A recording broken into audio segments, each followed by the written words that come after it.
Sejam todos bem-vindos ao podcast Sua Saúde. Meu nome é Marcelo Reis e eu tenho o prazer de receber aqui o Dr. Cristiano Taka, que é médico ortopedista. Cristiano, muito obrigado por ter aceito o nosso convite. Muito obrigado pelo convite, é um prazer estar aqui contigo. Cristiano, 4 a 5% da população tem dor no punho, dor na mão. Precisa acordar de noite para balançar a mão, para melhorar essa dor. E a gente pode estar diante de uma síndrome chamada síndrome do túnel do carpo, que tem tratamento, mas as pessoas não conhecem. Conta pra gente o que é a síndrome do túnel do carpo. Marcelo, a síndrome do túnel do carpo é uma condição que acontece no punho. Nós temos na anatomia do punho, nós temos um túnel como se fosse o túnel aí da Baía Sul, né? E é um túnel inelástico, a parte dele do assoalho e as paredes laterais são feitas de osso e o teto é um ligamento bem espesso. Dentro desse túnel passa o nervo, que é como se fosse um fio de conduzir a eletricidade, e passam os tendões, que são as cordas que movimentam os dedos. O que acontece? Há uma desproporção e o nervo começa a ficar apertado dentro do canal do carpo. E isso acontece principalmente à noite, porque à noite, quando a gente dorme, nós atingimos o sono profundo e nós nos dobramos todos como na barriga da mãe. E isso aí aumenta a pressão dentro do canal do carpo e dá os sintomas de informigamento, dormência. A pessoa acorda com aquela dor, aquela dormência, formigamento e tem que sacudir a mão para melhorar. Porque sacudindo a mão, tu tira daquela posição viciosa e melhora os sintomas. Cristiano, e essa dor se localiza só na mão ou ela pode irradiar para as outras partes do antebraço? A dor, ela começa nessa região da mão, mas a dormência, ela pega principalmente o polegar, o indicador e o dedo médio, e um pouquinho do anelar, né? E, às vezes, a dor pode subir também em direção ao antebraço, chegando até o cotovelo, mas o mais comum é acometer essa região da mão. Cristiano, e quais são as principais causas da síndrome do túnel do carpo? Essa condição ela acontece principalmente em mulheres em torno de 40 a 60 anos, né? Quando elas estão chegando na menopausa, né? Também acontece nas mulheres grávidas. Pode acontecer em condições como diabetes, hipotiroidismo, doenças imunológicas como artrite reumatoide, ou em algumas outras comorbidades que a gente chama de criptogenético, que a gente não sabe de onde que vem, mas que acontece. Então, existem um grupo de pessoas que são mais propensas à síndrome do túnel do carpo? Sim, tem aquele grupo de pessoas que estão sofrendo alterações hormonais, que é a mulher pós-gestação, que é a mulher na menopausa, e também pessoas que trabalham com tarefas repetitivas e que não respeitam pausas, e isso também é uma coisa que pode provocar esse tipo de condição. Outra coisa também é pacientes portadores de doenças imunológicas. Cristiano, quais são os principais sintomas que eu tenho que prestar atenção, que eu posso estar diante dessa síndrome do túnel do carpo? Então, o principal sintoma de todos é dormência, formigamento nas mãos. E alguns também se queixam de perda de força, né? Tu começa a deixar as coisas caírem, porque veja, o nervo mediano, que é o nervo que está acometido, ele faz a sensibilidade principalmente desses 3 dedos aqui, do indicador, do polegar e do dedo médio. Então, quando tu tem a perda de sensibilidade, tu não consegue sentir as coisas começam a cair da tua mão. É um sintoma que chama atenção. Dor também, mas principalmente perda de força e dormência. Suspeito que tenho síndrome do túnel do carpo. Como eu faço o diagnóstico? É só clínico? Eu preciso pedir algum exame? Bem, começamos com uma anamnese, que os médicos falam que é uma conversa. A gente conversa com o paciente, com isso já detecta quais são os sintomas, quais são os horários de que aparecimento desses sintomas, quais são as condições que provocam esses sintomas.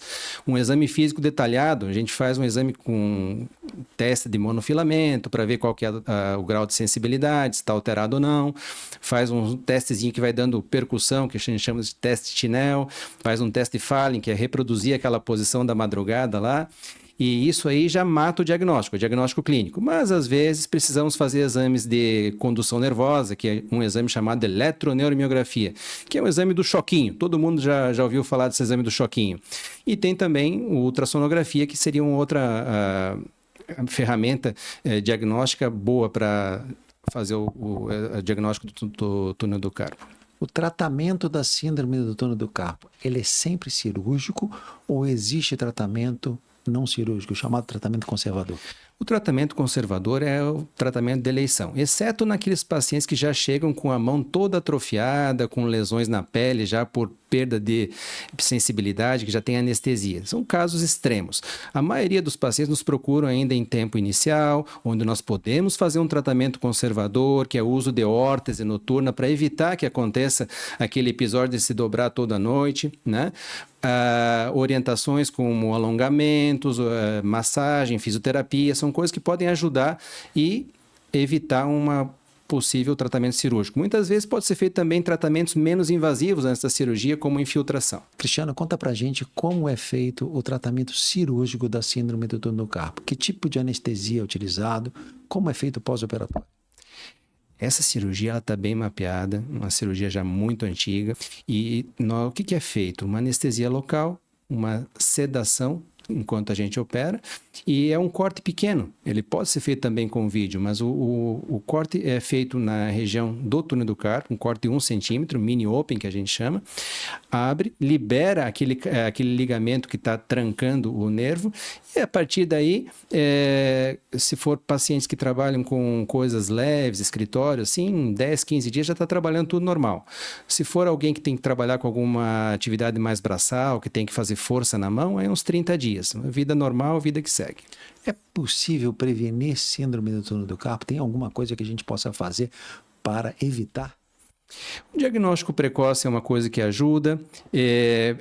Atividades, quando tem atividade repetitiva diagnosticada, que a gente detectou que foi por atividade repetitiva, então aí a questão de fazer o ajuste da posição na hora do trabalho, pausas, alongamentos. Outra coisa é fazer o diagnóstico de patologias associadas, por exemplo, diabetes, hipotiroidismo, tratar essas comorbidades melhoram a condição. E na grávida, ela vai ser passageira normalmente, né? Vai melhorar com a evolução da lactação e tudo. Existe algum mito que você queira desmistificar em relação à síndrome do túnel do carpo? Então, primeiro, só acontece em pessoas de idade? Não, pode acontecer em pessoas de todas as idades. Só acontece com o uso de computador? Não, tem pessoas que nunca mexeram no computador e tem donas de casa que têm síndrome do túnel do carpo. E terceiro, a cirurgia vai perder os movimentos? Muitas pessoas me procuram e falam, não, vou operar e você vai perder o movimento da mão? Não, isso não acontece. Procurando o profissional adequado, a cirurgia bem feita, vai ter uma boa recuperação. Cristiano, a gente está chegando no final do podcast, eu já queria agradecer você ter aceito vir aqui e queria que você deixasse uma mensagem para quem está nos assistindo sobre esse tema tão importante que é a síndrome do túnel do carpo, uma dor que é incapacitante, que afeta centenas de milhares de pessoas pelo mundo.